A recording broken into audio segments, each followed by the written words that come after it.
Brian Hoyer, 91.4 rating. Let him go because of the horrible playoff game. Couldn't beat the Chiefs. Schaub, 90.9. He fell apart there at the end of his career, but a 90.9 passer rating with Houston. Shane Rosenfeld, he's somebody's backup right now. 84.3 rating. Tony Banks, 79.0 rating. Case Keenum, he's playing in L.A., 76.8 rating. David Carr, Derek's big brother. Horrible time there in Houston. Worst offensive line you'd ever see. Had a 75.5 passer rating. And TJ Yates had a 75.6 rating. And he's still backing up or getting calls to come in when players get hurt. But Osweiler, $18 million a year for that 72.2. And they're going to keep backing him up and saying it's okay, he had 99 yards in a game, we won. No, at some point it really matters. You want to win playoff games. You want to win championships. And your defense ain't all that. And your quarterback ain't getting it done. And you're locked in. $35 million. I said it then and I'll say it again. This will cripple the Houston Texans for the next 5 to 10 years. That's how big of a blunder that decision to pay him that much money, unproven, to be a top flight guy, completely screwing up the quarterback market and how much they get paid. So, hey, you got what you go get what you pay for. All right, on the other side of the break, we're going to talk a little bit of college football. I'm going to break a couple little things down. Is Alabama the best team ever in college football? Any year, any time. We'll discuss. Hey guys, the NFL is back. It's time to win some cash playing fantasy football. TheDirtCannon.com is a local company that has your back. They have produced over 60% winners on FanDuel, DraftKings, and now even Yahoo. TheDirtCannon.com will help you build, play, and win. Build a better team with TheDirtCannon.com. Use promo code RDST and get $5 off forever. And try the Silver membership this week for free. Visit TheDirtCannon.com. All right, so college football. A couple of things I want to get to. I saw these stories throughout the week and just really wanted to talk about them at the first chance I got on the show. CU. Big things happening for CU this year. Nobody saw all this stuff that they're doing, the 10-2 record and all this kind of stuff. They were picked to go last in the Pac-12. Mike McCarthy hadn't gotten a lot of results while he was at CU, kind of coaching for his job this year. They were unproven. Lovett's done a great job with the defense. 16 of this year's CU Buffaloes have earned all Pac-10 honors. Now, that's not all first team, but 16 of the 22 starters have earned Pac-12 honors. Now, I can't pronounce the corner's name, number 4, so I'm not going to butcher it, but he should have been first team, period, for his coverage, his pass breakups, tackling, helping the run game, his physical nature. He should have been a first team all Pac-10, Pac-12. They were the Pac-10. And then Mike McCarthy gets Coach of the Year for the Pac-12. Puts him in the running for the award for the country. Or all of college football. So I saw that. That was cool. Like I said before, I like seeing CU play well. They were a team I got to go to as a kid as my love for the sport grew. Thanks to my grandfather who had season tickets for many, many years. And I love going to CU games. I saw some bad seasons. I saw some great seasons. I got to see the Eric Bieniemy and Alfred Williams teams play. I got to see Rashawn Salam play. Westbrook and Cordell Stewart. I got to see that. I got to see these guys play in the time I was growing and loving football. From a little kid through teenage years into college, got to see some good teams. So I like when CU plays, but I can't say that I'm a fan because I'm not sitting there rooting for them every game. I don't defend them when they have bad seasons. I would wear a CU hat if I had one. If I had to pick a school in Colorado that would be, quote unquote, my team, it would be CU. But I can't, even with that, say, I'm a Buffalo's fan. I didn't go to CU. I have no real connections to CU. It's just a nostalgia thing for me. So that was cool to see. I'd like to see them being rewarded for the season they've had, especially since if they lose this week, that could go away. All 11 defensive starters from Michigan earned Big Ten honors. That's ridiculously amazing. A lot of those guys are going to be in the NFL for sure. 538, Neil Payne wrote an article you should check out. Asks, is Alabama close to being the best team ever? And right now they have 95 Nebraska Cornhuskers as the best team ever. They use some kind of ELO rating. They didn't describe what the ELO rating is based on. But 95 Nebraska is at 33.9, plus 33.9. And Alabama is at plus 33.8 on whatever this rating scale is. If they win the championship by 11 points, they'll become, based on this rating scale that they use over there at 55-38, they would pass that 95 Nebraska team. If they go on and in their bowl game win at all, they pass that Nebraska team. So, are they the best team ever? It's debatable. I've said I don't like comparing generations. The rules change, the way the game played is changed. You can't really go, okay, if you play this then and this here, then this team would win this and that team's better than this team. The competition's different, the layout's different, the way games are scheduled and seasons are scheduled, it's all different. So it's a great debate. I'm glad they have a way to rank it and scale it.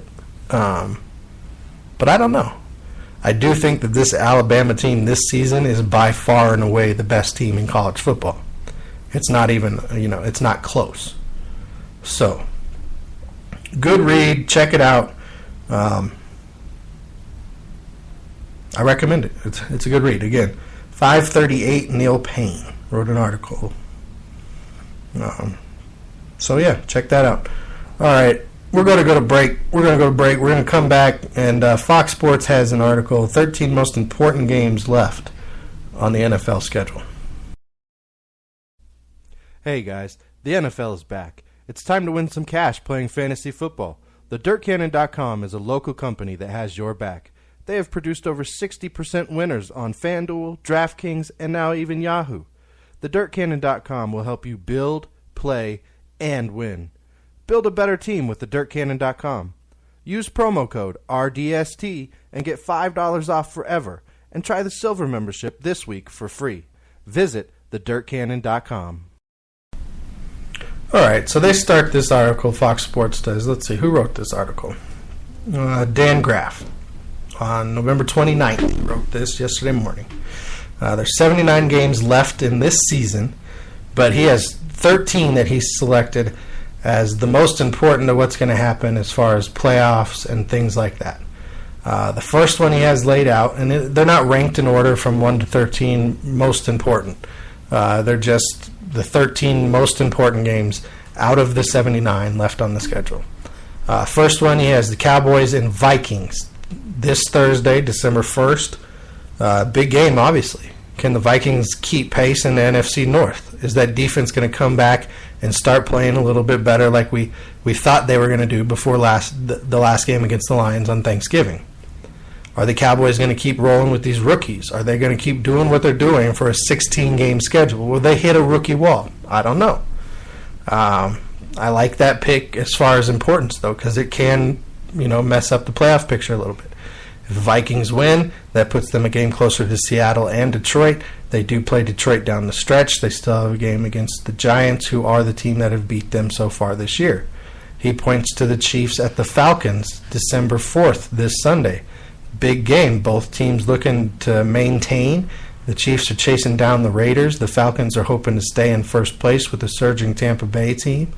I like that pick as well. Then he points to Week 14, Raiders at Chiefs. Chiefs destroyed the Raiders in Oakland earlier this season in the rainstorm, and really the score was closer than the game was. But Chiefs, they get hot. If they get hot, if they can beat the Raiders again, they move into first place, or at very least have a tie in the record at that point with the tiebreaker going their way. Week 14 again, we mentioned it just a second ago, Cowboys at Giants, December 11th. The Giants are the only team to beat the Cowboys this year. However, a lot of people want to squawk, a lot of Cowboys fans want to squawk that had Terrence Williams got out of bounds, they could have kicked a field goal and blah, blah, blah. I don't think Dallas's kicker could have kicked a field goal that far, but whatever. Another Week 14 matchup, the Ravens at the Patriots. Ravens right now in first place. Patriots are hurting right now. Could bring them back a little bit towards Miami if the Ravens can pull that off. And it's a big win for the Ravens in a tough division that's a tight race right now as they're tied with the Steelers at 6-5 in the AFC North. Week 15, Lions at Giants. Nobody would have picked this as an important game at the beginning of the season, but with the Lions now being in first place and owning that tiebreaker over Minnesota, who's second in the division, and Green Bay playing pretty much inconsistent, even though everybody wants to go, Aaron Rodgers is going to lead them to the title now because he had a better game. They still don't have enough players, I don't think. Lions, Giants, me and my buddy Billy Andrews, if you out there, bud, we're going to watch this game, or at least I'm going to be getting at you over the phone. He's a Giants fan. I'm a Lions fan. Both teams are playing well. Remember, I did pick the Giants at the beginning of the year to win the NFC East. They still have a chance mathematically, so that's a big game for them. Both of these teams looking to ride into the playoffs. I like that pick as well. Week 15, Patriots at Broncos. This is a very important game, obviously, for the Broncos, and it could be for the Patriots, depending on their win-loss and health ability at that point in the game or the season. But huge for the Broncos, no matter what. Every game remaining on their schedule is a huge game for them. They're going to have an extended playoff run. They're going to have to figure a lot out on special teams and that offensive line. And they're going to need to let Trevor Siemian play some football. They let him play a little bit this week against Kansas City. You saw it when it worked. You saw when they went away from it, the offense sputtered. So let the guy play. Let him sling it. You don't have the running back you need in there right now. Week 16, Ravens at Steelers, December 25th on Christmas. That game very well could decide who's going to win that division. And we know with those two teams play, it's going to be a great game. So Merry Christmas, everybody from the NFL. Week 16, again on Christmas, this game might decide the division as well. Broncos at Chiefs. Merry Christmas from the NFL. We all know how the Chiefs-Broncos game ended Sunday night. It was a great game, went into overtime. Was won as time expired pretty much on a bank shot. So great game. We get to relive it Week 16 on Christmas night. Week 16, Monday Night Football, Cowboys and Lions. If the Lions manage to beat the Cowboys here, I think the Cowboys are probably slumping as they go into the playoffs, which would not be good for a couple of rookies who are getting ready to hit the big stage for the first time, even with that offensive line. And you know what? I have to say, if you put Prescott and Elliott on the Broncos, they're not having the season they're having. But if you put Trevor Siemian on the Cowboys, he has a pretty damn good year behind that line. Awesome offensive line and a running game makes a quarterback's life a lot easier, and that's showing in Dallas right now. Best offensive line in football, a very capable running back, quarterback's able to just make plays, make decisions, do what they have to do, and execute the plays because of that offensive line. Week 17, Patriots at Dolphins. With the way the Dolphins are surging, hey, that one could decide the division if the Patriots slip down at the end of the season like they did last season. It could also decide whether or not the Dolphins are going to be a wild card team, or maybe the Broncos get the wild card at that point as they're competing for those spots right now. Week 17, Texans and Titans. I picked the Titans to win this division. This one could decide the division New Year's Day. I mean, college football might like it, but I'm excited there's going to be NFL football on New Year's Day. And then Broncos-Raiders. This one, again, could decide another division. Do you see the trend in why he picked these games?